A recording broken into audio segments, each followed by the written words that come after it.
The sky over the prairie roared with a fury Samuel Reed had never seen in all his 49 years. Wind tore through the empty fields, carrying needles of snow that lashed his cheeks raw. Every step was a battle, the drifts climbing above his knees, boots soaked, numbness crawling up his legs. But Samuel pressed on, shoulders hunched, the battered scarf around his neck pulled high to block the cold. One gloved hand gripping a battered flashlight as he trudged along the broken fence line. The farm was dying. Everyone said so. Neighbors had stopped coming by. The bank's letters piled on the kitchen table, unopened. Last summer's harvest had been the worst in decades. Samuel had lost almost everything, except for this old patch of earth and a handful of cattle, now scattered somewhere in the endless white. Why am I out here? It's just wire and emptiness. Yet something drove him on, some stubborn duty, maybe fear, maybe hope, maybe just habit. That was when his boot struck something buried in the snow. He stumbled, light swinging wild. There, sprawled, half-buried at the edge of his field, was a horse, a mare, legs folded, sides shivering, ice clinging to a tangled black mane. Samuel froze. For a moment, he wondered if it was a ghost, some prairie spirit come to claim him. But the animal's eye cracked open, gleaming amber in the light, and met his own with a look so raw, so desperate, it punched the breath from his lungs. He saw his own despair staring back at him, hollow and wild, begging not to be left behind. She's done for. No, I can't just... He dropped to his knees, hands trembling, fumbled the scarf from his neck, and wrapped it around her quivering body. She flinched, but couldn't resist. Easy, girl. Easy now. His voice was a whisper, lost to the wind. He could see she'd been out here for hours, maybe days, coat caked with ice, a jagged scar running down her right shoulder, ribs sharp beneath matted hair. Samuel's breath fogged around them. No sense, Sam, he muttered, heart pounding. Can't even feed yourself, let alone a stray. But as he tried to leave, the mare's head lifted, a soft, desperate nicker escaping her lips. The sound cut through his resolve. He looked away, then, cursing under his breath, slipped his arms beneath her chest. The mare was heavier than she looked. Every inch was agony, the snow resisting, his legs trembling, half carrying, half dragging. Samuel pulled her toward the distant glow of his barn. The storm pressed in, closing around them, but he didn't stop. He couldn't. Inside the barn, the cold was softer, barely, but it was shelter. He laid the mare down in a nest of straw, threw an old horse blanket over her. You made it. For now. He crouched beside her, hands chapped, watching her sides heave. The question gnawed at him. Why was she out here? Who would abandon a horse in a blizzard? And what was he supposed to do now, with nothing left to give? Samuel found a battered bucket, filled it with lukewarm water, brought it to her lips. The mare sniffed but turned away, too weak or too frightened to drink. He saw it then, a flicker of something in her eyes. Not just pain, but a glint of stubbornness, the same stubbornness that had kept him fighting all these years, long after others had given up. He brushed snow and ice from her face, the mare watching every move. A tremor ran through his hand. Fear, exhaustion, maybe hope. He spoke softly, as if to himself. You hang on now. I'll figure something out. He sat there as the wind howled outside, the only warmth in the barn coming from their shared body heat. Samuel's head sagged against the boards. Who are you, girl? And why do I feel like I'm looking in a mirror? The night stretched on, filled with the sounds of the storm, the slow breathing of the half-frozen animal, and the heavy silence of a man who'd almost forgotten what it was like to care about anything at all. But as dawn crept through the cracks, casting pale light on straw and shivering hide, Samuel felt something small but unmistakable flicker in his chest. A fragile mercy, a thin hope. He reached out, brushing the last bit of frost from the mare's forehead. She didn't pull away. For just a moment, Samuel allowed himself to believe that maybe in this place of ruin, something might survive. And as the storm began to die, and the prairie lay hushed beneath a blanket of white, man and horse breathed together, lost, battered, and still, somehow, alive. Nightfall on the prairie brought a silence so deep it pressed on Samuel's chest like the weight of years. In the barn, the wind's howl softened to a mournful whistle, and the world shrank to the pool of lantern light around the battered mare and the exhausted man. Samuel set up a makeshift camp beside her. Old horse blankets for bedding, his worn coat for extra warmth. Every so often, he'd glance at the kitchen window, dark and cold across the yard, before turning back to the only living soul who seemed to need him now. The mare, he'd started calling her Faith, though she had no way of knowing, lay curled in the straw, body trembling, breath rattling between her ribs. Samuel tried again with the water, holding the bucket close, coaxing, voice low. "Come on, Faith, just a sip. You got to fight a little." But Faith only turned her head away, eyelids drooping, the pain and fear in her body stronger than hunger or thirst. Samuel's hands shook as he stroked her tangled mane. He could feel the heat of fever beneath her coat, the sharpness of bones from weeks, maybe months, without enough to eat. He thought about his own empty belly, the last can of beans waiting on the stove, the debts collecting dust in the kitchen drawer. How many nights had he stared at the ceiling, listening to the wind and wondering how much more he could take before something inside him snapped. He didn't want to remember. But Faith was here now, and she needed him. Hour after hour, Samuel stayed by her side. Sometimes he talked, soft, rambling stories about the land, the old days, things that didn't matter to anyone but him. Sometimes he sang half-remembered tunes, voice cracking with cold and memory. When the silence pressed too close, he'd tear off pieces of stale bread from his pocket and lay them near her nose, hoping the smell might spark something inside her. But Faith refused everything. Every gesture, every plea seemed to slip right through her, as if she was sinking deeper into herself, vanishing from the world. Samuel felt that hollow ache grow, an old, familiar pain. He'd watched it happen before with people he'd loved. He'd sat by hospital beds, listened for breaths that grew weaker, felt the helplessness, the bitter shame of not being able to save them. Still, he stayed. There was nothing else to do. On the third night, with snow drifting against the barn doors and the world lost to darkness, Samuel heard a sound, so faint he thought he'd imagined it. Faith was moving, just barely. Her eyes found him, wide and wild.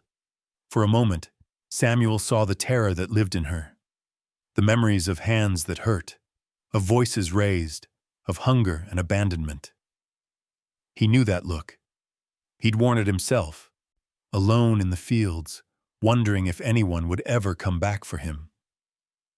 He reached out, brushing a strand of mane from her eyes. "It's all right, girl. I know it's hard." His words came out rough, a whisper of old grief. "But I'm still here, you hear me? I'm still here." Through those endless hours, Samuel fought off sleep, one hand resting on Faith's trembling shoulder. The barn smelled of hay and cold, but the warmth of two living beings holding on, barely, kept the darkness at bay. Sometimes, Samuel closed his eyes and saw flashes of the past. His father's strong hands, his mother's gentle laughter, the fields full of golden wheat before drought, and bad luck stole everything away. He woke to the faintest sound, the slosh of water. Eyes wide, heart hammering, Samuel saw Faith lifting her head, muzzle dipping toward the bucket. Slowly, trembling, she took her first sip, then another. Samuel let out a sound, something between a sob and a laugh, covering his mouth as tears pricked his eyes. Relief and grief crashed through him, tangled so tight he couldn't pull them apart. He knelt, forehead against the cold wood of the stall, whispering, thank you, over and over. Faith's eyes, once glazed with pain, flickered with something almost like curiosity as she watched him weep. That morning, as pale light seeped through the frost-crusted window, Samuel knew something had shifted. The barn wasn't just a place of survival now. It was a sanctuary. He dragged in a battered radio and let old country songs fill the silence, humming along while he mucked out the stalls. He brought Faith small handfuls of oats, apple slices from the last harvest, anything to tempt her appetite. When she refused, he only smiled, patient as the prairie itself. Each night he told her stories about his father teaching him to ride, about storms that had nearly swept them all away, and the quiet mornings after, when the world felt new.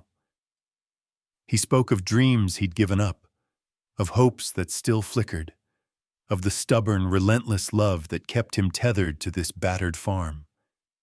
And slowly, the bond between them grew. Samuel saw it in the way Faith's ears turned when he spoke, the way her body relaxed when he settled beside her in the straw. He sensed secrets in her, things she couldn't tell, wounds older than her scars. But she was still here, fighting, just like him. One evening, as dusk painted the snow outside with bands of pink and gold, Faith nudged his hand with her nose, searching for comfort.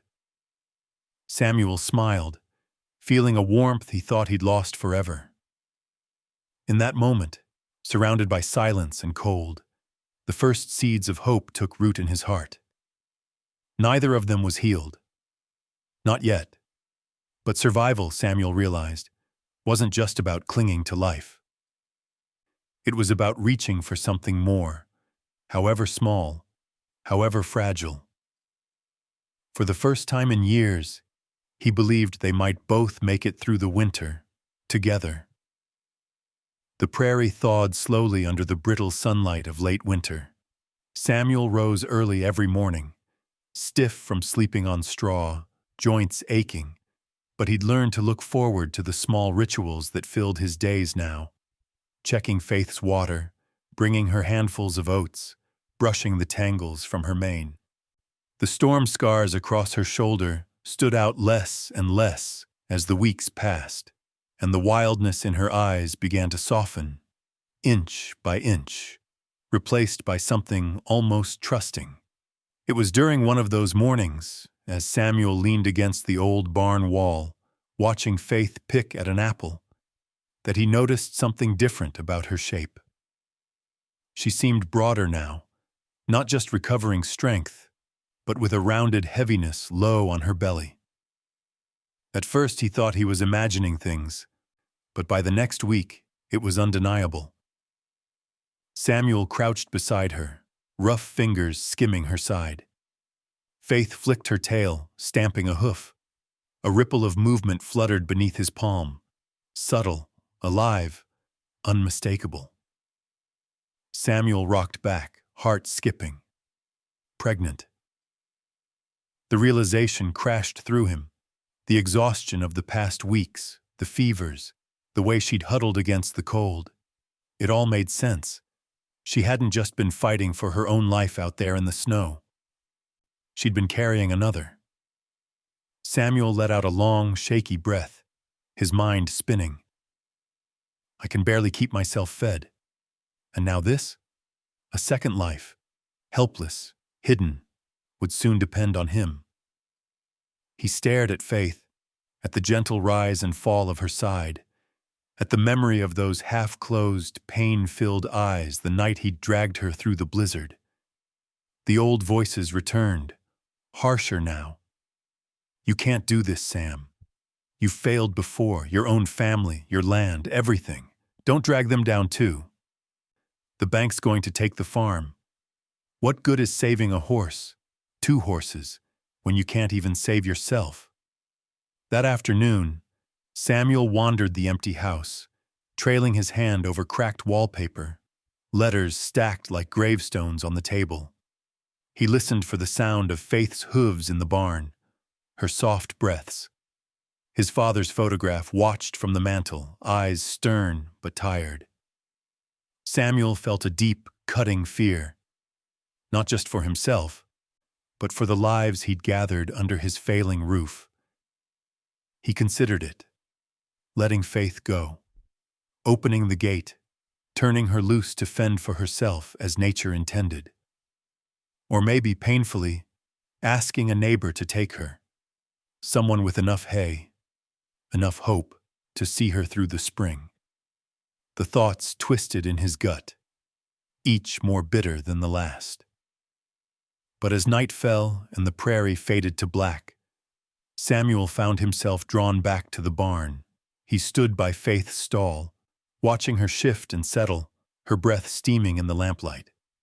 She watched him too, eyes steady, unafraid. It's not her fault. She didn't ask for this. He remembered the way she'd fought, the tiny acts of trust, a muzzle nuzzling his hand, a slow blink, a shudder as she let him brush out her mane.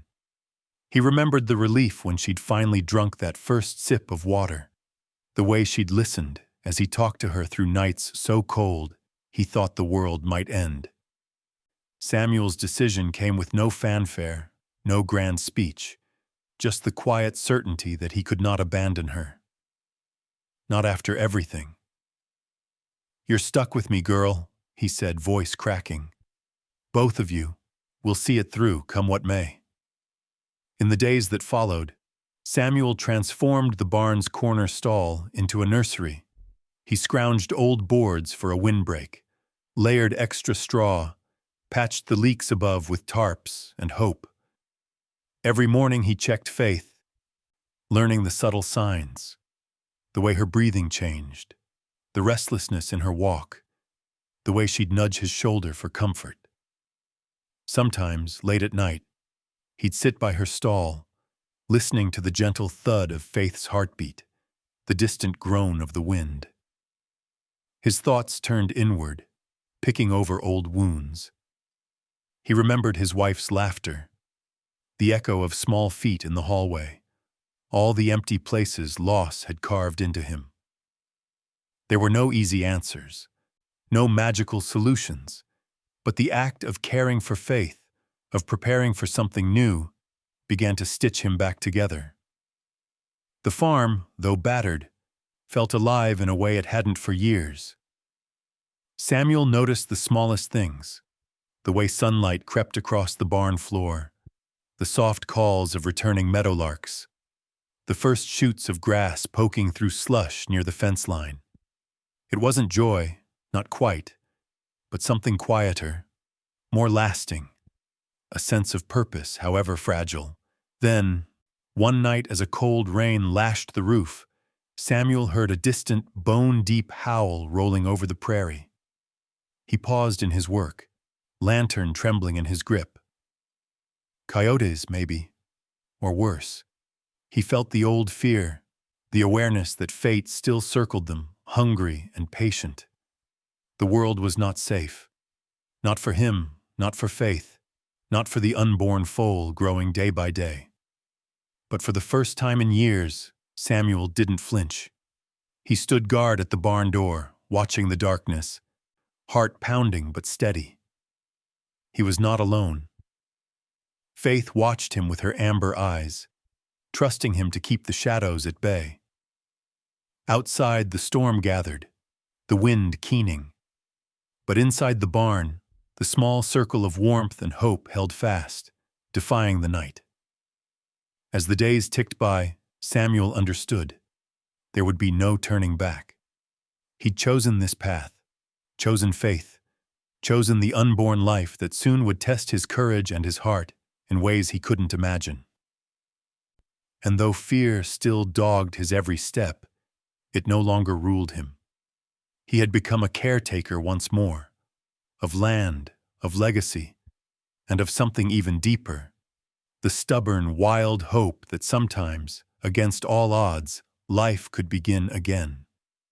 The days drifted into each other, time losing its sharp edges as the prairie's cold receded into a hush of late winter thaw. Samuel's world contracted to the barn and the spaces between the breath of his animals, Faith, ever watchful and growing heavier with each sunrise, and himself, hollowed by exhaustion but filled by the smallest routines. Mornings began before the light. Samuel would step into the barn, boots creaking, his breath fogging in the dimness. He'd greet Faith with a gentle pat on her shoulder, feeling the rough patch where her scar crossed.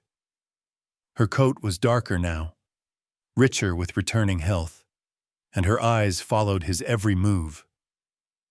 The air was thick with the smells of straw, sweat, and the faintest hope. Samuel spoke less, listened more. It was a quiet season. As he swept out the old hay and refilled water buckets, he found himself noticing things that had always escaped him. The sound of Faith's hooves shifting against the floor, the slow, steady rhythm of her breathing, the way the barn groaned and settled as wind pushed at its boards. Each detail was a lifeline, anchoring him in the present. In the afternoons, sunlight crept through gaps in the wood, laying warm stripes across the barn.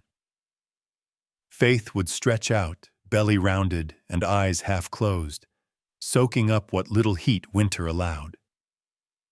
Samuel would settle nearby with a battered notebook, sometimes scribbling, more often tracing old words and faded names. He thought of all he'd lost: family, friends, the promise of a future that never quite arrived. The farm was smaller now, quieter, and so was he. Yet, in the hush, small things mattered. Samuel had started singing again, just a line or two as he worked, nothing anyone would want to hear, but Faith listened. Sometimes she'd nudge his shoulder, her breath warm against his sleeve, and Samuel would remember how it felt to be needed. The barn became their sanctuary, the world outside held at bay by old planks and a stubborn will to survive. One evening, as the last pink light faded from the sky, Samuel sat beside Faith, hands buried in her mane. She leaned into him, her weight a comfort rather than a burden. For the first time, Samuel let the silence open up inside him. The grief, the loneliness, the shame, all of it floated up and out like breath in the cold. He found himself speaking, low, raw, almost confessional. I never thought I'd have anything left to give. Not after everything. Sometimes it felt like all I did was fail. My father, my wife, even this land. His voice faltered, the words brittle but honest. But you kept fighting, even when I didn't want to. Faith's head rested on his knee. The barn was quiet except for the slow, reassuring sound of her breathing. Samuel remembered childhood afternoons riding bareback across the fields, his father's laughter echoing behind him, the feeling that anything was possible. He remembered his wife's hands in his hair, the way she'd smile at him across a table covered with bills, always believing he could carry them through another year. He remembered the silence that followed, the years spent alone, talking only to the wind. Now, in the presence of this wounded, gentle creature, Samuel felt something shift. It was not a grand revelation, not a miracle. but a slow, dawning sense that caring for Faith had stitched together parts of himself he'd thought were lost forever. One night, as he refilled Faith's water, he caught a faint, fluttering movement beneath her coat, a tiny ripple along her swollen belly. He froze, palm pressed to her side, heart thudding. There it was again. A kick, gentle but insistent. Samuel grinned, tears pricking his eyes, wonder crowding out the fear for a moment. "Hey there, little one," he whispered, voice trembling. "You're a fighter too, huh?" The realization brought a tidal wave of feeling. He wasn't just waiting for disaster anymore. He was waiting for a new beginning. The anticipation wove itself into everything he did.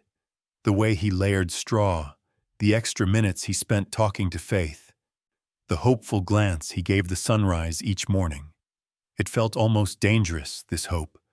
But Samuel let himself hold it close. In the quiet days, he shared stories with Faith about the world beyond the farm, the taste of wild honey, the sound of rain in summer, the time he'd rescued a barn owl trapped in the rafters and watched it soar away into dusk. Faith listened, her gaze steady, her spirit softening. Sometimes Samuel would rest his head against her shoulder, both of them breathing in the quiet, letting the old wounds knit a little tighter.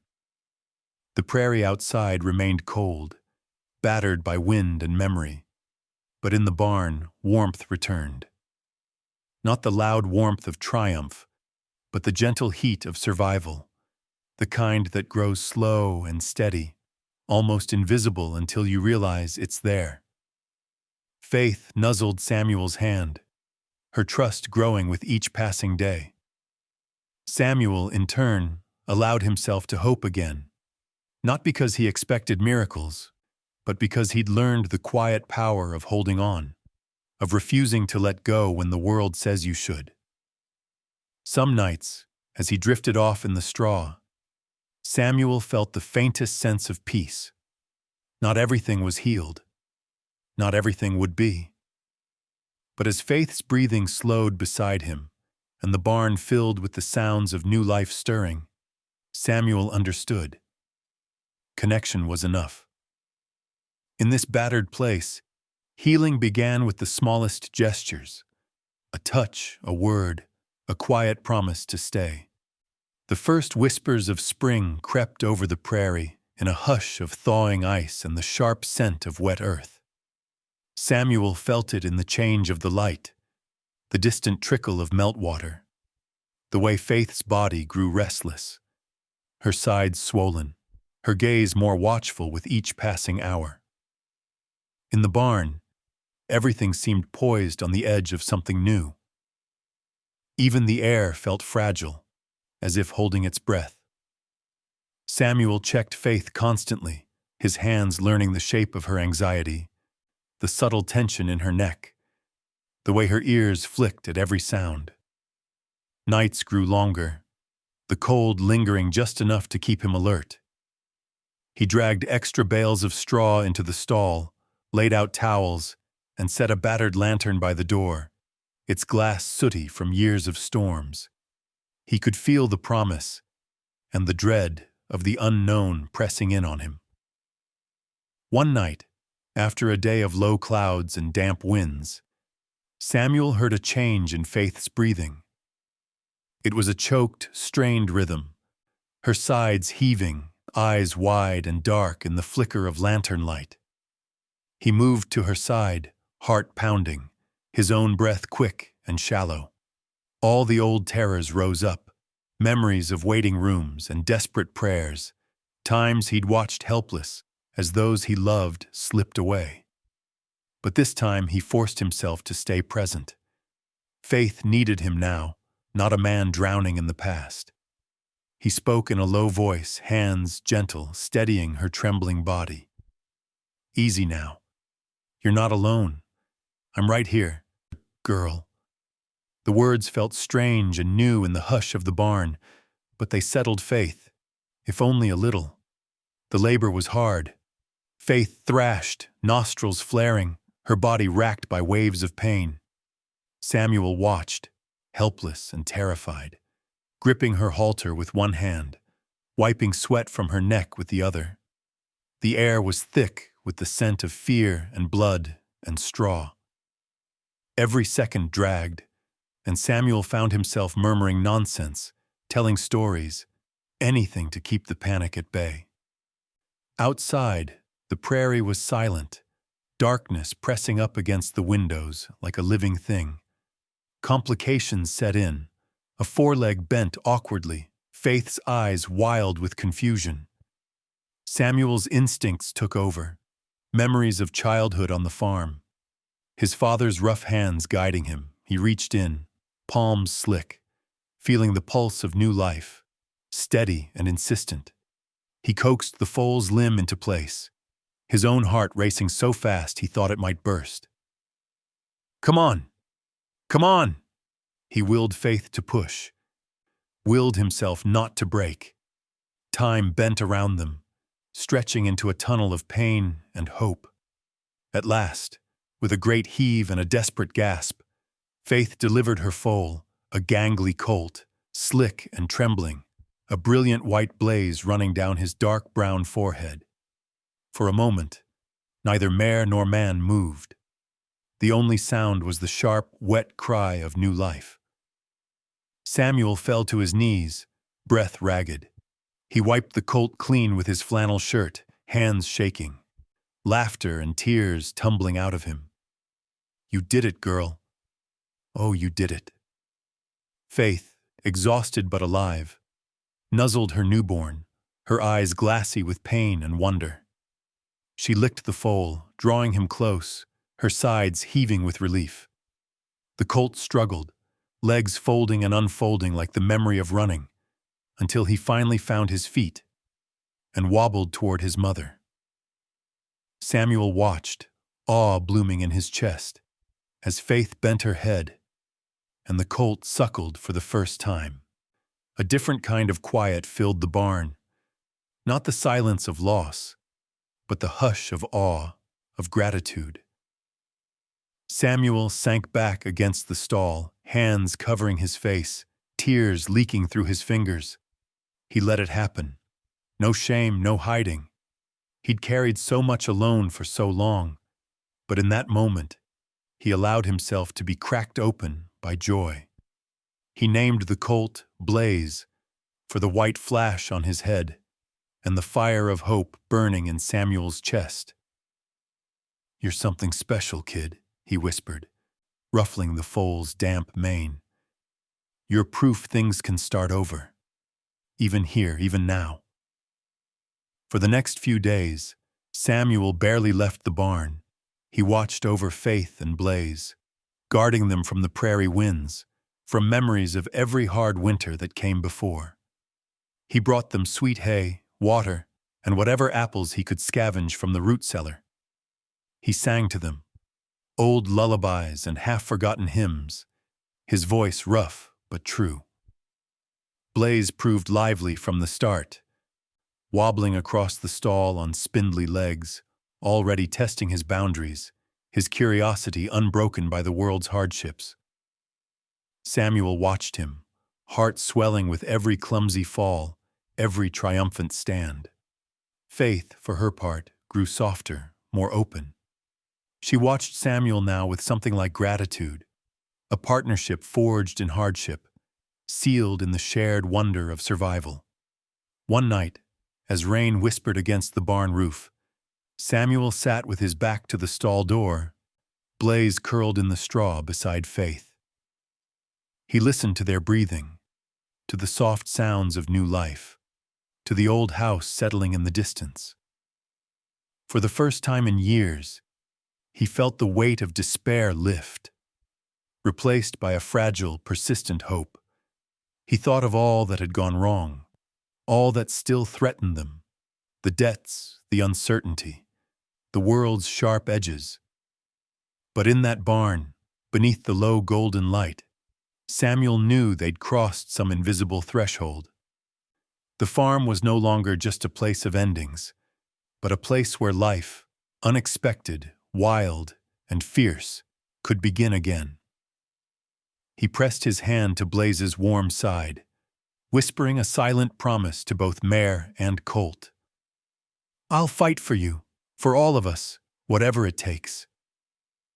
Outside, the prairie slept, rain falling soft and steady, as man, mare, and foal dreamed quietly of what might come next.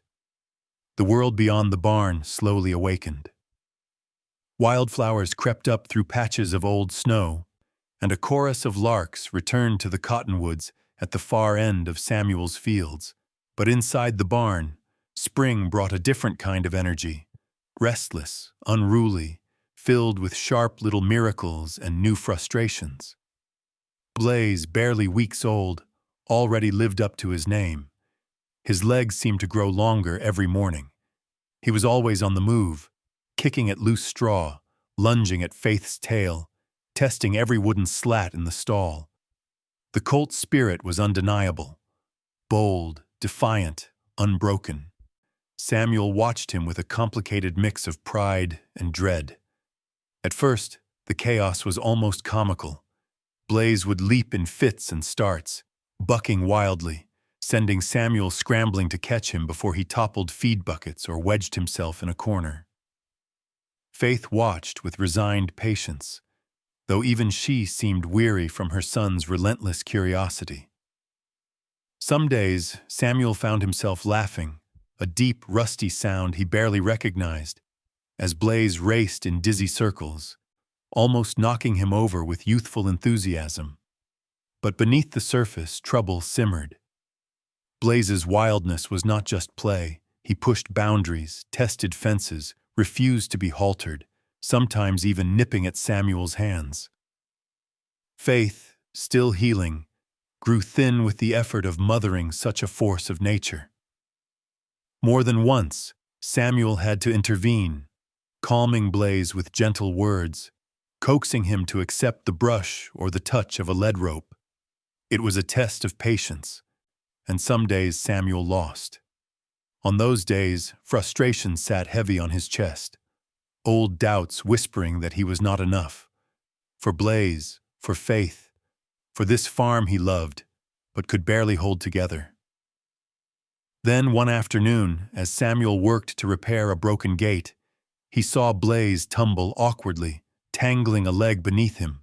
The colt screamed, a sharp, panicked cry that sliced through the quiet. Samuel's heart hammered as he rushed to the stall, fear rising like a tide. Faith pressed herself protectively against her son, eyes wide, nostrils flared. Samuel dropped to his knees, his hands steady despite the surge of terror. Blaze's leg was scraped but unbroken. Still, Samuel's hands shook as he cleaned the wound, his mind filling with worst-case scenarios. The image of losing another living soul, of failing again, gnawed at him. He spent that night in the barn, watching Blaze breathe, replaying every choice, every mistake. "Please hang on, little guy." Samuel's voice was barely a whisper, but it rang with the ache of old losses. He understood, with a kind of bone-deep clarity, that love meant risk, that the more he cared, the more there was to lose. Beyond the barn, troubles pressed in. The bank's letters grew harsher. Samuel's debts, already stacked higher than he cared to admit, threatened to drown everything he'd fought for. The farm, barely hanging on, now supported not just him, but 2 horses, a mother and a colt, whose future seemed as uncertain as his own. The anxiety bled into every part of his days. Samuel woke early, exhausted, shoulders heavy with worry. He tried to stretch the feed, tried to fix what could be fixed, tried not to let the bitterness eat him alive. But the weight of it, the fear of losing Faith, of losing Blaze, of losing himself, sometimes felt impossible.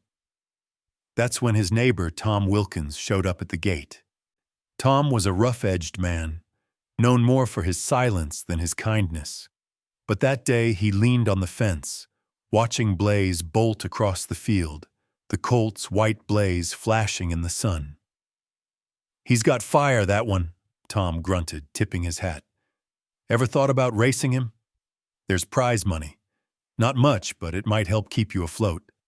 Samuel's first reaction was laughter. Bitter, surprised. Racing?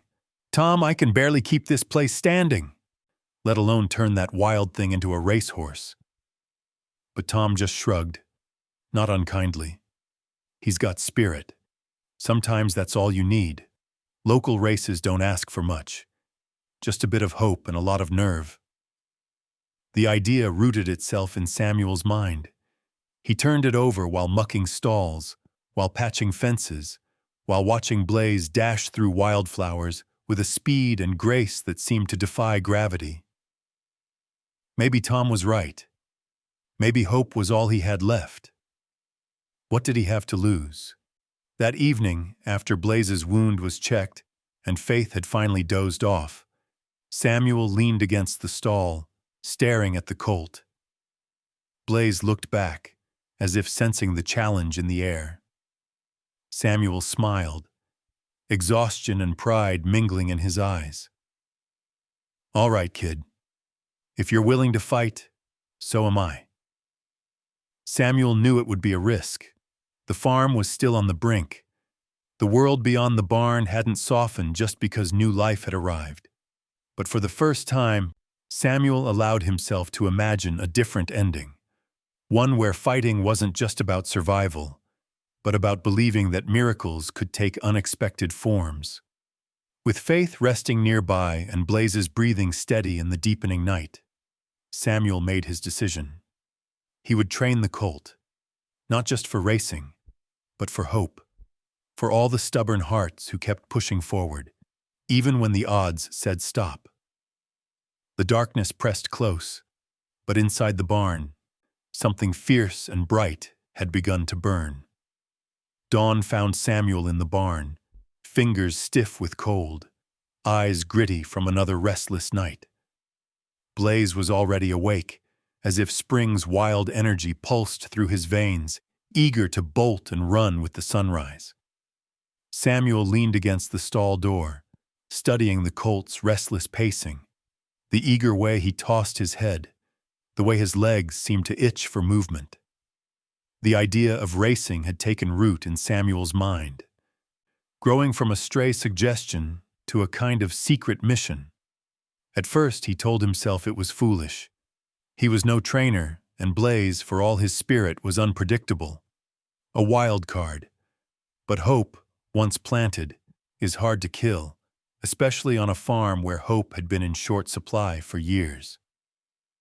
Training began quietly, away from the curious eyes of neighbors who'd long since given up on Samuel's luck. Each day, after chores and bank worries, he led Blaze out to the broadest pasture, the ground still soft with morning dew.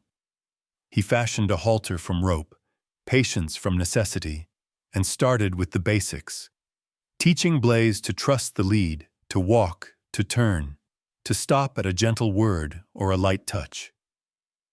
The colt resisted at first, testing every limit, throwing in fits of rebellion, as if determined to prove that nothing, not even Samuel's stubborn will, could tame him. But Samuel had patience born of years spent fighting the land and his own losses. He didn't push Blaze. He listened, adjusted, let the colt's energy set the rhythm.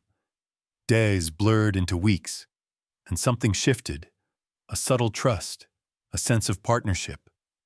Blaze's movements became less frantic, his eyes less wary.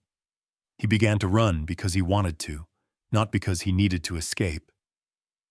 The local race, the Pine Creek Spring Derby, loomed on the calendar, its promise of prize money and community gossip echoing louder as the days ticked by.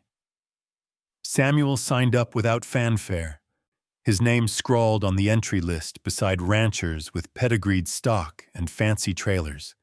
He kept the news quiet. The thought of neighbors' laughter, of whispered bets against him, made his resolve harden but left his confidence thin as ice. The day of the race dawned bright and sharp. Samuel loaded Blaze into a borrowed trailer, heart pounding with each bump in the gravel road. Faith watched from the gate, a quiet sentinel, her eyes never leaving her son until the horizon swallowed them. At Pine Creek, the fairgrounds bustled, trailers lined up like cattle, the air thick with the smell of hay, dust, and fried food. The other racers eyed Samuel and Blaze with a mix of amusement and pity. Some recognized Samuel, the hard-luck farmer from the edge of nowhere, the one who'd nearly lost his land a dozen times. Others dismissed Blaze outright, a scrawny Mustang colt, out of place among well-groomed quarter horses with glossy coats and braided manes. Samuel ignored the whispers, focusing on Blaze, whose ears swiveled at every sound. He stroked the colt's neck, murmuring the old stories, about storms survived, about the strength that comes from hanging on when the world turns its back. The race itself was a blur of noise and color. Samuel lined up with the other handlers, hands trembling, sweat freezing on his brow. When the signal dropped, the gates flew open and the horses surged forward, a thundering wave of muscle and wildness. Blaze stumbled at the start, nearly losing his footing. Samuel's heart lurched, the future flashing before him. Failure, disappointment, debts. But Blaze rallied, legs stretching long and lean, his white blaze flashing in the sunlight. The crowd's jeers faded as the Mustang found his stride, surging past one, then another, his energy wild but focused. Samuel ran with him, every heartbeat matched to the colt's pounding hooves, shouting encouragement, not caring who heard. In the final stretch, Blaze pushed past the leader, a seasoned bay with years of training, and crossed the finish line in a burst of speed, winning by a nose. For a breathless moment, the world went silent. Then the crowd erupted, shock rippling through the spectators. Samuel fell to his knees, arms around Blaze's neck, laughter and tears tangled on his face. The prize money was real, enough to put off the bank for a few months, enough to buy feed, enough to remind Samuel what hope felt like. But the real victory was quieter, more fragile. The neighbors who'd written him off now came forward, slapping his back, offering congratulations with sheepish grins. Trainers eyed Blaze with new respect, some making offers, promises of bigger races, bigger purses, a chance at something more. But Samuel felt a strange unease mixed in with his pride. The offers dangled like bait, tempting and dangerous. He looked at Blaze, wild-eyed and breathing hard, and thought of the barn, of faith, of quiet mornings filled with trust and struggle. He feared losing the fragile thing they'd built, the healing, the connection, the sense of belonging that racing could never buy. That night, as Blaze nuzzled Samuel's shoulder and the prize ribbon hung limply from a nail, Samuel stood outside the barn, staring at the prairie stretching into darkness. New doors were opening, hope was real, but he knew the price of chasing too much, too fast. He'd learned, painfully, that some victories cost more than they give. Inside, Faith waited, Blaze rested, and Samuel, bruised, hopeful, alive, let himself dream, just for a moment, of a future where the greatest win wasn't glory or money, but the simple, stubborn love that brought him through every storm. In the weeks after the Pine Creek race, Samuel's life took on a strange new rhythm, a blend of familiar struggle and wild, unsteady hope. Blaze's victory had turned heads all over the county. Every morning, letters arrived, some from trainers who'd seen the race and wanted a piece of the Mustang's spirit, others from neighbors offering help, advice, or just a handshake after years of silence. Samuel, still wary, kept most of it at arm's length. He wasn't ready to let go, not of the colt, not of the fragile peace he'd finally built inside his barn. But the world had noticed. Soon, an invitation came, formal, printed on thick paper, sealed in blue wax. Blaze had been entered in the Grand Prairie Classic, the region's oldest, toughest, most storied race. The purse was the largest Samuel had ever seen. Enough, maybe, to pay off everything he owed. Enough to keep the farm and the barn safe for another year. Enough to buy real time, not just borrowed weeks. He stared at the invitation for a long time, hands shaking. Faith watched from the shadows, her eyes calm but questioning. Blaze, for his part, seemed immune to the weight of expectation, more interested in chasing grasshoppers and nosing through Samuel's coat pockets for treats.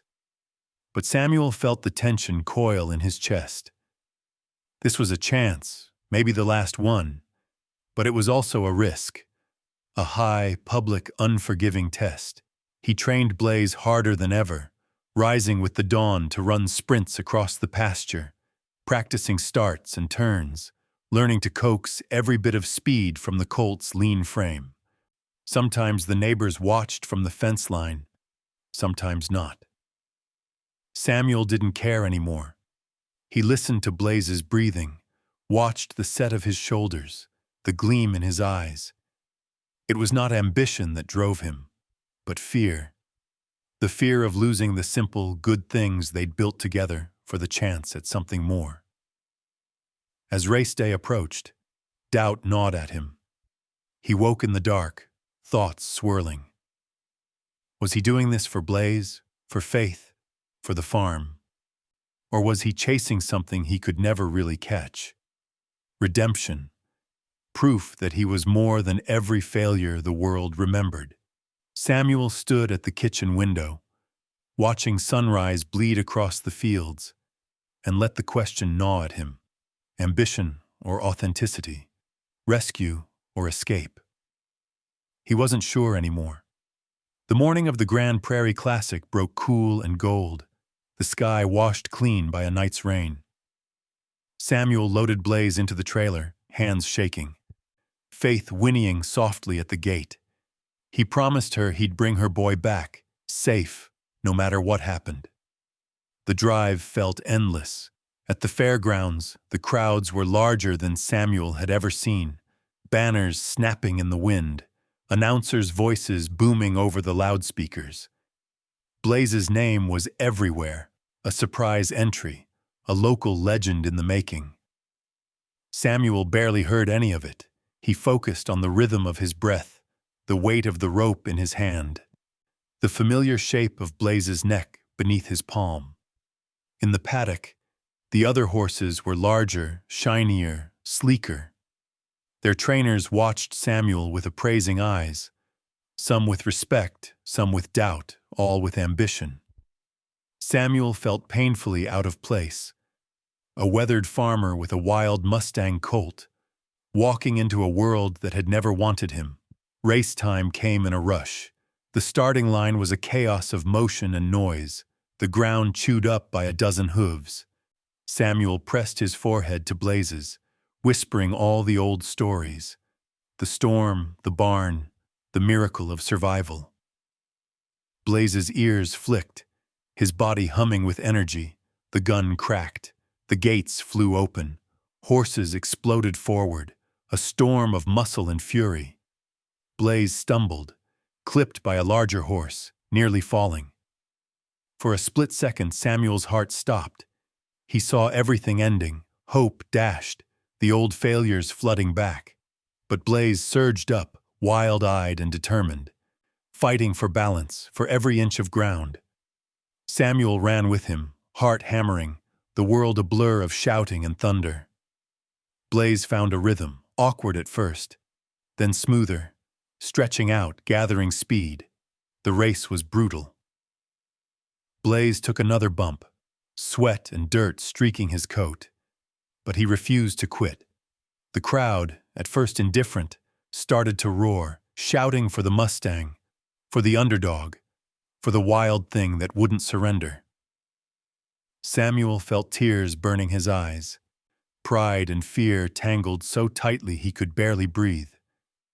In the final stretch, Blaze ran neck and neck with the favorite, a champion mare bred for this very moment. For a heartbeat, they were even, the world holding its breath. Then, with one last burst, Blaze surged forward, winning by a nose. The crowd erupted.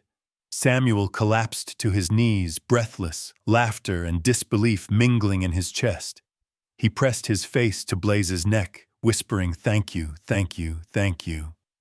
There were congratulations, photographs, offers of money and fame. But Samuel saw the exhaustion in Blaze's eyes, felt Faith's absence like a missing piece. The victory was sweet, but also bittersweet, an end and a beginning. In that moment, Samuel understood that nothing mattered more than the journey, the bond, and the lessons learned in the quiet of the barn, the storm, the long, uncertain nights. He turned down the biggest offers. He promised himself and his horses that the healing they'd found together was worth more than anything the world could give. The true prize was this: kindness, belief, and persistence had created their miracle. Not luck, not ambition, not the pursuit of glory. That night, as they drove home beneath a prairie moon, Samuel let the silence fill him. He felt the weight of the world lift, replaced by gratitude.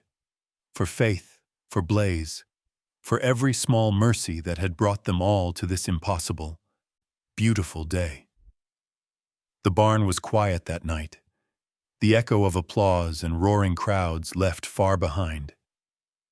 Samuel sat outside on an old, splintered step, the earth still warm from a day of prairie sun, his legs stretched into dew-wet grass. He could hear the soft movements inside. Blaze shifting his weight, Faith's steady, rhythmic breath, the gentle rustle of straw. Beyond the barn, the fields shimmered silver under a sweep of stars, the world hushed and spacious, a sanctuary carved out of struggle. He tipped his head back, letting the silence settle deep. In that soft darkness, Samuel let himself feel everything. His hands, calloused and cracked, rested loosely on his knees, the ache of long workdays settling in his bones. The victories felt distant, almost dreamlike. It was the quiet he trusted now, the feeling of the earth's slow turning, and the barn's walls holding steady through every storm. He remembered how it all began: a broken winter, a horse half frozen in the snow, and a man who'd nearly given up. The journey since then played out in fragments behind his eyes. The endless nights beside Faith, the first time Blaze nursed, the laughter that crept back into the barn with every wild antic of the colt. There had been moments of hope and moments of despair, times he almost turned away, but didn't. He saw himself reflected in Faith's eyes that first night, the same worn-out stubbornness, the same flicker of belief, small but unbreakable. Samuel watched as Blaze nuzzled his mother in the dim light, Faith's scar gleaming faintly on her shoulder. They looked peaceful now, at home in a world that had once cast them aside. He let the memory of those early days wash over him, the cold, the hunger, the fear that he would lose everything again. It was different now. There were scars on Faith, on Blaze, inside Samuel himself. But there was healing too. The wounds, once raw, were now woven into the story of survival and grace. He ran his hand through the grass, feeling the sharpness of each blade, the pulse of life returning after winter's hold. He thought about all he'd failed to save, his father's hopes, his marriage, the years lost to regret. Yet tonight, beneath the vast, forgiving sky, Samuel didn't feel haunted by those failures. He saw instead the web of small mercies, each stubborn choice to keep going, each act of care, each moment of connection that had pulled him, Faith, and Blaze through. He spoke quietly into the night, his voice steady, almost prayerful. I thought I was finished, thought there was nothing left but waiting for the end. But you—" He glanced toward the barn, feeling a lump in his throat. "You both changed everything. You showed me how to try again, how to hope even when it hurts." A breeze stirred, cool and sweet with the scent of wild clover. Samuel closed his eyes, listening to the prairie. Crickets, the distant cry of a nightbird, the heartbeat of home. He remembered the moment Faith took her first sip of water, the relief and grief tangled in his chest, the terror and awe of Blaze's birth. The first race, neighbors laughing, Samuel's heart pounding as Blaze streaked toward the finish. The Grand Prairie Classic, the world roaring, and the lesson learned.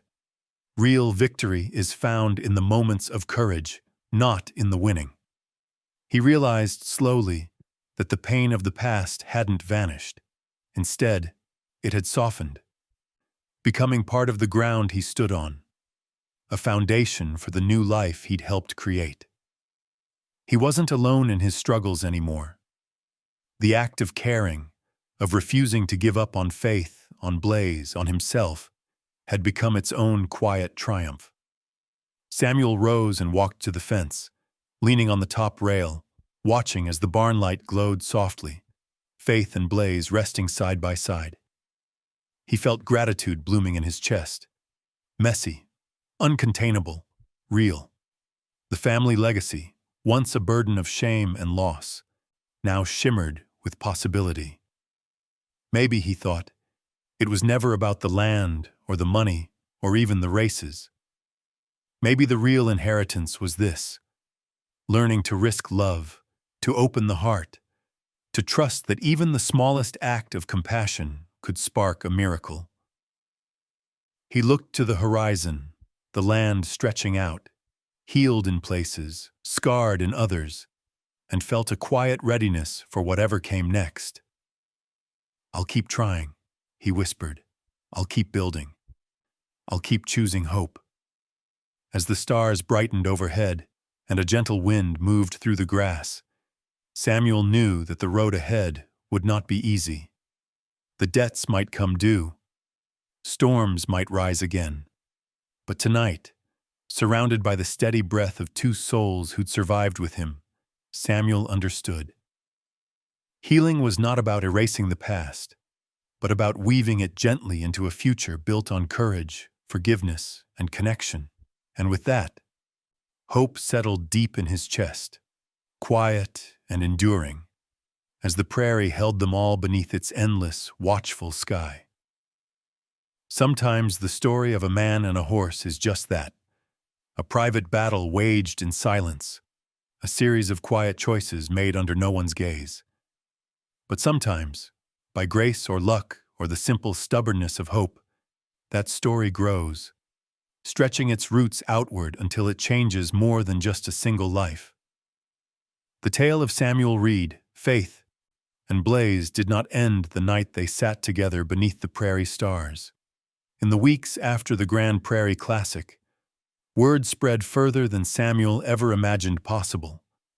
Letters came from distant towns, some from old farmers who knew the ache of drought and debt, some from children who'd watched the races and found a new hero in a scrappy Mustang colt. Strangers sent drawings, prayers, and stories of their own. The little farm, long forgotten by most, became a quiet point of light for people who needed a reminder that mercy and grit still meant something in this world. Samuel sometimes stood at his fence, hands deep in his pockets, watching the mailman's dust trail fade down the road, feeling the strange warmth of being seen after years in the shadows. It made him remember the first night he found Faith in the storm, how close he'd come to walking away, how simple it would have been to choose nothing, to close his heart for good. But one act of kindness, messy, desperate, and uncertain, had changed the shape of his world. And it had done more. It had reminded others, too, that strength is not always loud or celebrated.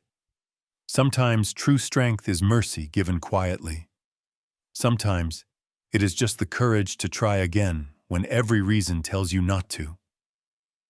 He began to speak to others, sometimes in letters, sometimes at the local feed store, sometimes to a neighbor who'd come for coffee and left with a little more hope. He didn't offer wisdom. He didn't claim any great lesson. He simply shared what the journey with Faith and Blaze had shown him, that every heart, no matter how battered or lost, can find its way back to trust, that the smallest, most stubborn acts of care, a hand outstretched, a gate left open, a gentle word in the dark, can make all the difference. He found himself, one golden evening, standing by the barn as the sun dropped behind the wheat fields, speaking to a group of children who had come to see the famous horse. He knelt in the dust, let them pet Blaze's nose, and told the story, not of races won or debts paid, but of storms survived, wounds healed, and the way a quiet act of faith can ripple outward. Miracles don't always look like lightning from the sky, he said softly, his voice steady as the prairie wind. Most times they start as something small, a kindness, a choice to keep going, a heart that won't quit even when the world feels cold. The barn became a place of gathering. Sometimes neighbors brought broken animals or troubles they couldn't name. Sometimes they came just to sit in the quiet, watching Blaze graze or Faith doze in the sun. Samuel welcomed them. He didn't pretend to have all the answers. He listened, offered strong coffee and a spot on the fence, and let the peace of that battered, healing place do the work. He wrote once, to a friend he hadn't seen in years, someone he'd lost in the rush of failure and grief. I thought I was finished, he wrote, ink smudged and honest. But saving Faith and Blaze didn't just save them, it brought me back too. I learned that the hardest thing is to believe in mercy, yours and others. But once you start, you see it everywhere. I hope you do too. With time, the farm changed. There were still bad days. The debts didn't vanish. Droughts came. Samuel still woke some mornings with the ache of loss pressing on his chest. But he wasn't alone. Not anymore. The community rallied around him when he needed help, and he, in turn, gave what he could. The legacy he built wasn't measured in acres or trophies, but in the lives touched, by Faith's resilience, Blaze's wild hope, and the simple, stubborn love that carried them all through. Some evenings, as dusk painted the horizon with fire, Samuel would step outside, hand resting on Blaze's strong neck, Faith grazing nearby. He'd watch the light shift, listen to the hush settling over the land, and feel the quiet joy of belonging. He thought of everyone who'd reached out, everyone who needed a story of hope, everyone still waiting for their own miracle. And so, in his gentle way, Samuel sent his message into the world, a message for anyone listening, anyone weary, anyone on the edge of giving up. If this story touched your heart, share it with someone who needs hope. You never know how far a simple act of kindness can go, or what lives you might change just by caring. Maybe together, we can spark a miracle for someone else. As dawn crept over the prairie, painting the sky in soft gold, the silhouettes of Samuel, Faith, and Blaze stood against the brightening world, a testament to healing, to new beginnings, and to the quiet, enduring power of compassion that lives in us all.